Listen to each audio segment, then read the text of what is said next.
समुद्र की लहरें चाहे कितनी भी प्रचंड हों, भारतीय नौसेना का हौसला बहुत ऊंचा है। ये तो विशाल जहाज केवल लोहा और तकनीक ही नहीं, बल्कि भारत की समुद्र शक्ति, आत्मनिर्भरता, समर्पण और संकल्प का प्रतीक हैं। देवियों और सज्जनों, हम गर्व के साथ प्रस्तुत करते हैं अजय, अदम्य, अतुलनीय नवीनतम युद्धपोत उदयगिरी एवं Himgiri.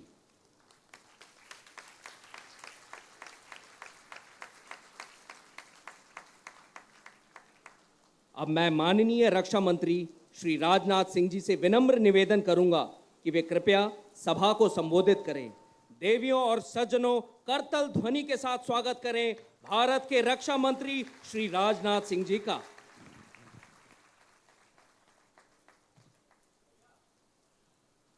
Admiral D.K. Tripathi, Chief of Naval Staff, very dynamic and well-performing Member of Parliament, Sri C.M. Ramesh, Vice Admiral Rajesh Pendharkar, Yafoshish in Sea, Eastern Naval Command, Admiral V.S. Shekhawat and Admiral Sunil Lamba, former Chiefs of the Naval Staff, Vice Admiral R. Swaminathan, Controller of Warship Production and Acquisition, Commodore P.R. Hari, retired CMD, Gordon Reach Shipbuilders and Engineers Limited, Captain Jagmohan, retired CMD, Mazgaon Dock Shipbuilders Limited, Captain Vikas Sood, Commanding Officer, Designate INS Udayagiri, Captain Robin Chakrabarti, Commanding Officer, Designate INS Himagiri, defence ministry और Indian Navy के सारे officials, media के मित्रों, देवियों व सज्जनों, आज INS Udayagiri और आईएनएस हिमगिरी की कमीशनिंग के इस हिस्टोरिक मोमेंट पर आप सबके बीच उपस्थित होना मुझे बेहद अच्छा लगा है। मैं राष्ट्र की तरफ से इंडियन नेवी के मेन एंड वीमेन के प्रति कृतज्ञता व्यक्त करता हूं, जो पूरे डेडिकेशन के साथ राष्ट्र की सेवा में लगे हुए हैं। मैं इंडियन नेवी के ऑफिसर्स तथा सोल्जर्स को, Mazagon Dock Ship Builders Limited को, गॉर्डन रीच शिप बिल्डर्स एवं इंजीनियर्स को और सभी देशवासियों को बहुत बहुत बधाई और हार्दिक शुभकामनाएं देता हूं। आईएनएस उदयगिरी और आईएनएस हिमगिरी की कमीशनिंग आत्मनिर्भर भारत के सपने की एक साकार होती तस्वीर है। साथ ही हमारे विजन और कमिटमेंट का भी मैं मानता हूं कि यह प्रमाण है। मैं इंडियन नेवी को इस अवसर पर और विशेष बधाई देता हूं।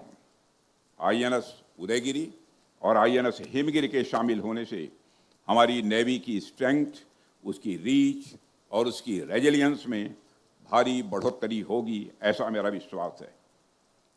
मैं पूरे विश्वास के साथ कह सकता हूं कि दोनों वारशिप्स राष्ट्र की सुरक्षा के क्षेत्र में एक मील का पत्थर साबित होंगी। साथियों, आज इस हिस्टोरिक मोमेंट पर मुझे फिर सिटी ऑफ डेस्टिनी विशाखापट्टनम आने का अवसर प्राप्त हुआ है। विशाखापट्टनम से मेरा हमेशा एक खास जुड़ाव रहा है। मेरा यहाँ कई बार आना हुआ है और हर बार लगता है यह सिर्फ एक शहर नहीं बल्कि एक इमोशन है। रेनबो की तरह इस शहर ने न जाने कितने इमोशंस को खुद के अंदर समेटा हुआ है।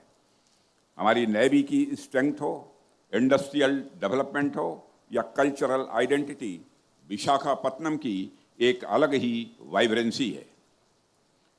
देवियों और सज्जनों, अभी कुछ ही माह पहले योग दिवस के अवसर पर हमारे प्रधानमंत्री जी का भी आगमन यहाँ हुआ था। अंतर्राष्ट्रीय योग दिवस के कार्यक्रम में उन्होंने एक नया रिकॉर्ड बनाने के लिए यदि किसी शहर को इस देश में चुनाया तो विशाखापट्टनम को ही उन्होंने चुना था। जब भी व्यक्ति जीवन में कोई बड़ा और नया करना चाहता है तो ऐसे ही स्ट्रेटेजिक और सांस्कृतिक रूप से मजबूत स्थानों का ही चुनाव करता है। उसी तरह आज हम यहाँ सैन्य क्षेत्र में भी एक नया रिकॉर्ड कायम कर रहे हैं। आज विशाखापट्टनम में आईएनएस उदयगिरी, आईएनएस हिमगिरी कि जो यात्रा शुरू हो रही है वो भारत के गौरव की यात्रा है, कोई सामान्य यात्रा नहीं है। यह कमीशनिंग सबके लिए गौरव का विषय है। साथियों, यदि मैं आईएनएस उदयगिरी और आईएनएस हिमगिरी की बात करूं, तो इन वारशिप्स के नाम भी अपने आप में इंस्पिरेशन हैं। उदयगिरी जो सूर्योदय का प्रतीक है, हमें यह याद दिलाता है कि हर नई सुबह नई ऊर्जा, नई चुनौतियों और नए अवसर लेकर आती है। वहीं दूसरी तरफ हिमगिरी नाम, जो हिमालय की अडिग और अचल शक्ति का प्रतीक है, यह बताता है कि समुद्र की लहरों पर भी भारतीय नौसेना हिमालय की तरह ही अडिग है। देवियों व सज्जनों, जैसा कि आप सब जानते हैं कि जीआरएससी द्वारा निर्मित हिमगिरी और एमडीएल द्वारा निर्मित उदयगिरी, ये दोनों अत्याधुनिक वारशिप्स हैं जिन्हें पूरी तरह भारत में ही निर्मित किया गया है। इन वारशिप्स के हथियार और सेंसर पैकेज इन्हें सागर का अजेय प्रहरी बनाते हैं। मुझे बताया गया है कि इन वारशिप्स में कई एडवांस कैपेबिलिटीज भी शामिल हैं। ये दोनों वारशिप लंबी दूरी तक मार करने वाली और surface to surface air missiles, supersonic BrahMos missile, स्वदेशी rocket launcher, torpedo launcher, combat management system और फायर कंट्रोल सिस्टम जैसे अत्याधुनिक और बेहद जरूरी सिस्टम से पूरी तरह लैस हैं। मुझे पूरा विश्वास है कि ये दोनों वारशिप्स समुद्र में चलने वाले बेहद जटिल और जोखिम भरे अभियानों में एक गेम चेंजर साबित होंगी ही। साथियों, ये वारशिप्स हमारी सुरक्षा व्यवस्था को तो मजबूत करेंगी ही, साथ ही हमें ह्यूमैनिटेरियन असिस्टेंस और डिजास्टर रिलीफ के मिशंस को भी स्वाभाविक रूप से ताकत देंगी। मैं समझता हूं कि इंडियन नेवी में इनकी कमीशनिंग हमारे नेबरहुड फर्स्ट और महासागर यानी mutual and holistic advancement for security and growth for all in the region की हमारी पॉलिसी को भी मजबूत करने वाला कदम भी है।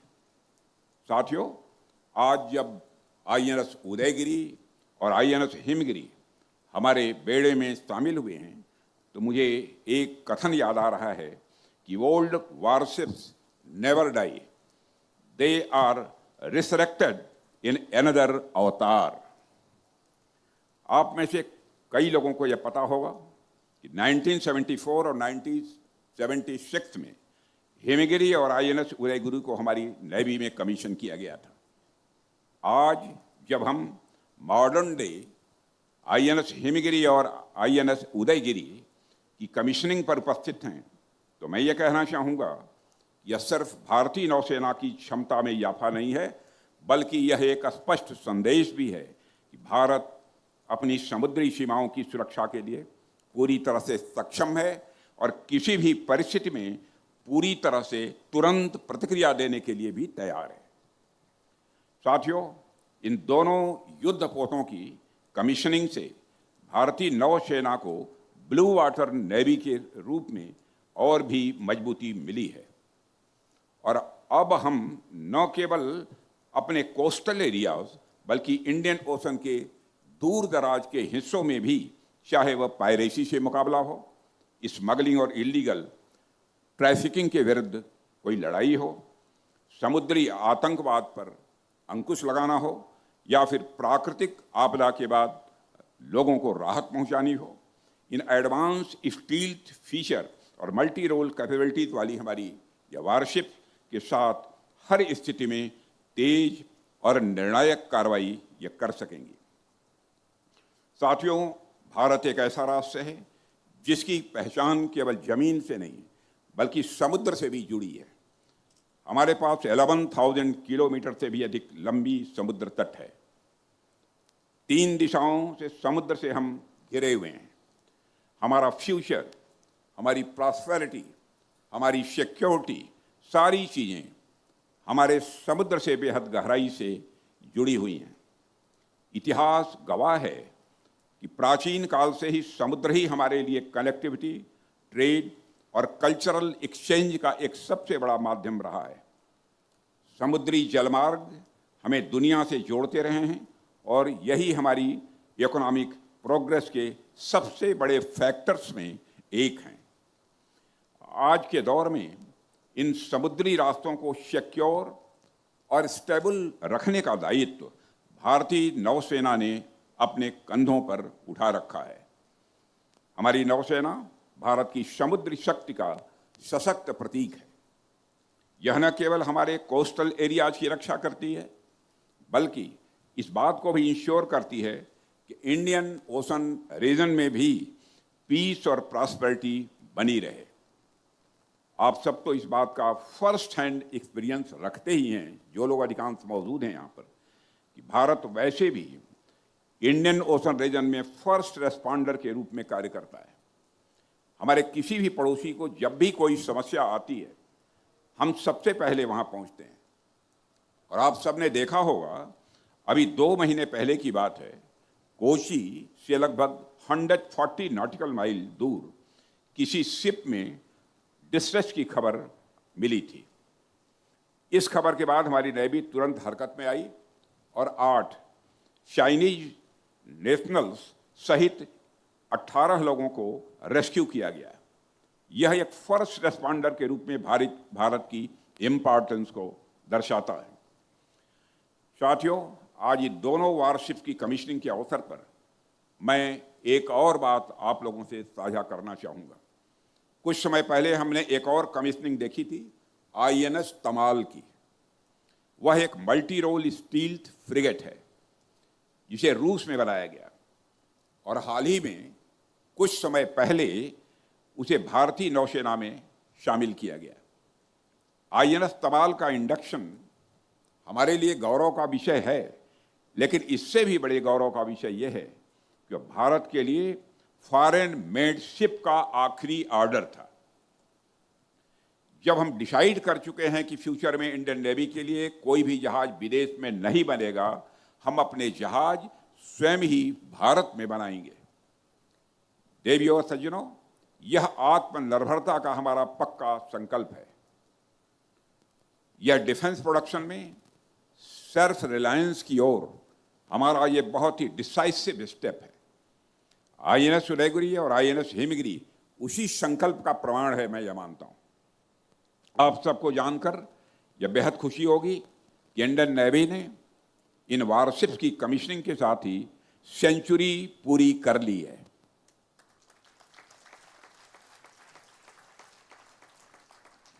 देवियों और सज्जनों, उदयगिरी भारतीय नौसेना के वारशिप डिजाइन ब्यूरो द्वारा स्वदेशी रूप से डिजाइन किया गया यह 100वां 100th यह शिप है। साथ ही मुझे यह जानकर भी बड़ी खुशी हुई है कि इन वारशिप्स के निर्माण में 75% से भी अधिक कंपोनेंट के सोर्स इंडियन मैन्युफैक्चरर्स और हमारी MSMEs हैं, इसके बनाने वाले। साथियों, नेवी के वारशिप डिजाइन ब्यूरो को 100 शिप्स बनाने में लगभग 50 साल लगे, लेकिन मेरा मानना है कि आने वाले 25 सालों में यानी 2050 तक आपकी डबल सेंचुरी निश्चित रूप से पूरी हो जाएगी। और मैं नेवी को एक बात के लिए और बधाई देना चाहता हूं। आज आपने स्वदेशी F-35 वारशिप लॉन्च कर दिया है। दुनिया में एक देश के पास हवा में उड़ने वाला F-35 है। आपने समुद्र पर दौड़ने वाला F-35 बनाकर दिया है, वह भी मेड इन इंडिया है। आप सबको मेरी तरफ से बधाई। साथियों, मैं ये कहना चाहूंगा कि आज इन 2 वारशिप्स की एक साथ कमीशनिंग एक ट्रांसफॉर्मेटिव मूवमेंट का प्रतीक है और यह कमिटमेंट है, यह एक ट्रस्ट है। INS उदयगिरी और INS हिमगिरी उसी ट्रस्ट की ग्राउंड रियलिटी है। इन दोनों वारशिप्स एक सिंबल भी हैं। अब हम उन ऊंचाइयों को भी टच करेंगे जो हमने पहले कभी हासिल नहीं की थी। मुझे पूरा विश्वास है इंडियन नेवी और इंडियन डिफेंस इंडस्ट्री दोनों मिलकर इस हमारे सपने को, इस ड्रीम को पूरा करेंगे। साथियों, आज के जैसे अवसर सिर्फ हमारी ताकत का इवैल्यूएशन करने का अवसर नहीं होते हैं, बल्कि ये हमें सोचने का भी मौका देते हैं कि दुनिया कहाँ जा रही है, हम कहाँ तक पहुँचे हैं। और आज का यह कार्यक्रम हमें अवसर देता है कि हम अपने तैयारियों का आकलन करें और देखें कि बाकी दुनिया में भी क्या क्या डेवलपमेंट्स हो रहे हैं। ऐसे मौके हमें बार बार याद दिलाते हैं कि हमें सिर्फ बिल्कुल कॉम्प्लिसेंट यानी आत्ममुग्ध नहीं होना चाहिए, बल्कि खुद को लगातार अपडेट और अपग्रेड भी करते रहना चाहिए। आज के समय में यदि नेवी की भूमिका की बात की जाए तो यह और भी महत्वपूर्ण हो गई है। हम भारत को वेस्टर्न रीजन यानी पश्चिमी क्षेत्र की, यदि भारत के पश्चिमी क्षेत्र की यदि हम बात करें तो अरेबियन सी से लेकर मिडिल ईस्ट और ईस्टर्न अफ्रीका सी बोर्ड के क्षेत्र में हमें अलग अलग प्रकार की नेवल एक्टिविटीज़ देखने को मिलती है। यहाँ की जियो स्ट्रेटजिक सिचुएशन ऐसी है कि यह सीधा हमारे इकोनॉमिक डेवलपमेंट को प्रभावित करने की भी क्षमता रखती है। हमारी energy requirements, oil, natural gas, ये सब बहुत हद तक इस क्षेत्र की सुरक्षा पर ही निर्भर करते हैं। इसलिए नेवी का रोल सिर्फ समुद्र में सुरक्षा संबंधी गश्त लगाने तक ही सीमित नहीं है, बल्कि हमारी नेशनल इकोनॉमिक सिक्योरिटी का एक बड़ा पिलर है। देवी और सज्जनों, और जब हम ईस्टर्न साइड की तरफ नजर डालते हैं तो वहां भी इसी तरह के सिक्योरिटी चैलेंजेस हम देखते हैं। इंडियन ओशन में जो पावर प्ले चल रहा है इस समय, इंडियन ओशन में जो पावर प्ले चल रहा है वो हमें बार बार अलर्ट करता है। यहाँ कई देशों के इंटरेस्ट टकराते हैं और इस वजह से हमें भी अपनी मैरीटाइम प्रिपेयर्डनेस को मजबूत बनाए रखने की ज़रूरत है। साथियों, मैं बार बार कहता हूँ कि हमारा उद्देश्य शक्ति प्रदर्शन नहीं है। भारत कभी भी एग्रेसिव एक्सपेंशनिज्म में विश्वास नहीं करता है। पूरा विश्व जानता है कि हमने कभी किसी देश पर पहले हमला नहीं किया है। पूरा विश्व भी इस बात को जानता है। The whole world is a family, यानी वसुधैव कुटुंबकम का संदेश भी सारे विश्व को दुनिया के किसी देश की धरती से गया है तो केवल और केवल हमारे और आपके देश भारत की धरती से ही गया है। लेकिन इसका मतलब ये भी नहीं है कि हम कभी पीछे हट जाएं।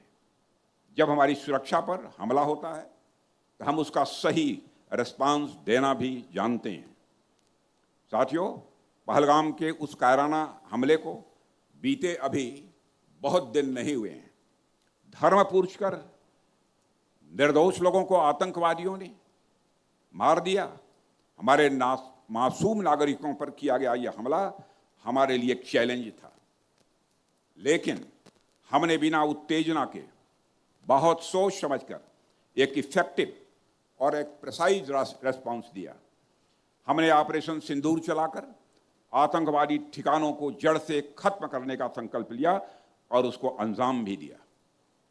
और मैं कहना चाहता हूं, यह ऑपरेशन अभी समाप्त नहीं हुआ है, यह फिलहाल स्थगित है, यह केवल एक पाज है। और मैं इस सक्सेसफुल ऑपरेशन सिंदूर के लिए अपनी तीनों सर्विसेज को, तीनों सेनाओं को, इनके प्रमुखों को, सारे सैनिकों को, अधिकारियों को अपनी तरफ से हार्दिक बधाई देना चाहता हूं।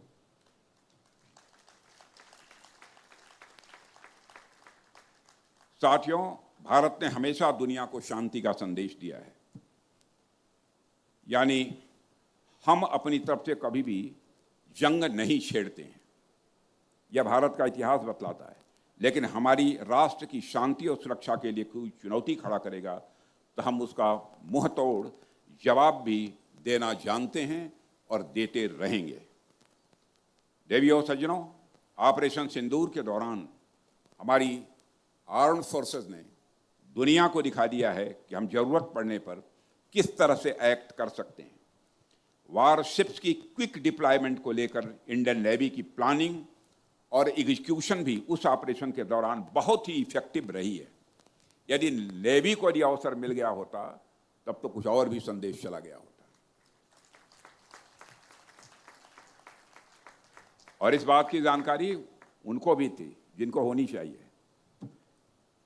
देवी और सज्जनों, हमारे देश ने बार बार दिखाया है कि जब चुनौती आती है तो हम एकजुट होकर उसका सामना करते हैं और उस पर विजय प्राप्त करते हैं। और यही नेशनल यूनिटी, डिसिप्लिन, सैक्रिफाइस और डेडिकेशन हमारी असली ताकत है। आज पूरा देश प्रधानमंत्री जी के नेतृत्व में आतंकवाद के विरुद्ध एकजुट है। साथियों, आज हमारे आसपास की दुनिया बेहद तेजी से ट्रांसफॉर्म हो रही है।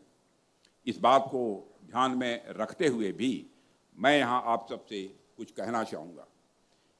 यदि मैं डिफेंस सेक्टर की बात करूँ तो आज के समय वारफेयर के ट्रायोड में इतनी तेजी से बदलाव आ रहे हैं कि हर कॉन्फ्लिक्ट में कुछ ना कुछ नई टेक्नोलॉजी, नई स्ट्रेटजी, नए इक्विपमेंट देखने को मिल रहे हैं। युद्धों के इन लगातार बदलते स्वरूप से यह आवश्यक हो गया है कि हम भी न सिर्फ अपने आप को अपडेटेड रखें बल्कि उन दिशाओं में भी सोचें जो अब तक अनएक्सप्लोर्ड और अनएक्सपेक्टेड हैं। आज के दौर में पुरानी सोच से अब काम नहीं चलने वाला है। हमें नए थ्रेट्स को भी एंटिसिपेट करना है और नए सॉल्यूशन भी बनाते रहना है। प्रधानमंत्री जी के नेतृत्व में हमारी सरकार ने भी यही समझा है और डिफेंस सेक्टर में रिसर्च एंड डेवलपमेंट को प्रायोरिटी दी है। पहले जो हाई टेक इक्विपमेंट्स सिर्फ गिने चुने देशों के पास थे, अब हम खुद उसे डिजाइन और मैन्युफैक्चर भी कर रहे हैं। आज हम एक फ्यूचरिस्टिक विजन के साथ अपनी आर्म्ड फोर्सेस को मजबूती प्रदान कर रहे हैं। यह आत्मनिर्भर भारत अभियान की बड़ी अचीवमेंट्स है, ऐसा मैं मानता हूँ। आज हम अपनी आत्मनिर्भरता के ध्वज के तले सिर्फ लैंड, सी और स्काई को ही नहीं बल्कि space, cyber space, economic space और सोशल स्पेस को भी प्रोटेक्ट कर रहे हैं। आत्मनिर्भरता अब केवल एक स्लोगन नहीं है, यह एक ग्राउंड रियलिटी बन रही है।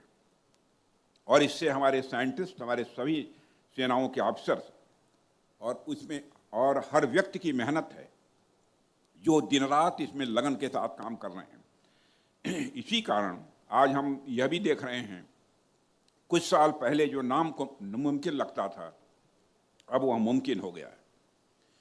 मैं आज इस अवसर पर Mazagon Dock Ship Builders Limited को, Garden Reach Ship Builders and Engineers को विशेष बधाई देता हूं। जिस जज्बे के साथ, जिस मेहनत और लगन के साथ आप लोगों ने आईएनएस उदयगिरी और आईएनएस हिमगिरी को तैयार किया है, वह अपने आप में इनक्रेडिबल है। इसके अलावा जिस तरह से आपने इंडिजिनस डिजाइन को मैन्युफैक्चर करके यह state of the art warship तैयार किया है, वह काबिले तारीफ है। आपको और आपकी पूरी टीम को मैं अपनी तरफ से हार्दिक बधाई देता हूं। आपकी टीम ने सिर्फ एक जहाज नहीं बनाया है बल्कि इनोवेशन और सेल्फ रिलायंस की एक आपने मिसाल कायम की है। हमें इस बात पर गर्व है कि Mazagon Dock Ship Builders Limited और Garden Reach Ship Builders and Engineers जैसे संगठन हमारे देश में हैं।